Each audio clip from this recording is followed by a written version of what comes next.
নতুন চাকরি পেলাম, নতুন আজকে ডিউটিতে আসলাম। আল্লাহ, এই খবরটা আব্বা ফোন দিয়ে কই।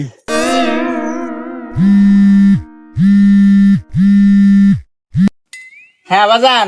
হ্যালো আব্বা। আব্বা, আমি নতুন চাকরি পাচ্ছি, পুলিশের চাকরি পাচ্ছি। কই? তুই কি করিস বাজান? তুই পুলিশের চাকরি পাচ্ছু? হ্যাঁ, আমার শুনে আত্মাটা জুড়ে গেল বাজান। আমার কত স্বপ্ন ছিল তুই একটা চাকরি করবো, সরকারি চাকরি করবো। যাক বাজান, আমি খুব খুশি হয়েছি বাজান তুই চাকরি পাচ্ছু। আব্বা, ওই আমাদের বাড়ির পাশে যে টয়লেট মোড় আছে না, রাস্তা, এই রাস্তায় আজকে আমি ডিউটি করতেছি। তুমি আসো, দেখা করে যাও। বাজান আমি এই সময় কিভাবে যাবো আমি বুঝতেছি না তো। আরে আব্বা, আমাদের মোটর সাইকেল আছে না, ওই মোটর সাইকেল বাইরে টান দিয়ে আসো। এই যে টয়লেট মোড়ের রাস্তা, এই রাস্তায় আসো, দেখা করি, কথা কই তোমাদের। আচ্ছা আচ্ছা বাবা, ঠিক আছে, আমি এখনই আসতেছি। বাজান আয়, আমার বুকে আয়। আব্বা, বুয়ে পরে যাইতেছি।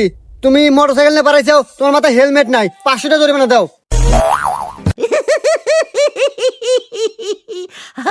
কে গাদা? আমি কল তোর বাপ।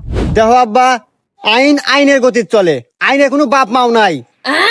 আইনের কাছে সবাই সমান, টাকা দিলি দাও, না দিলি জেলে নাও।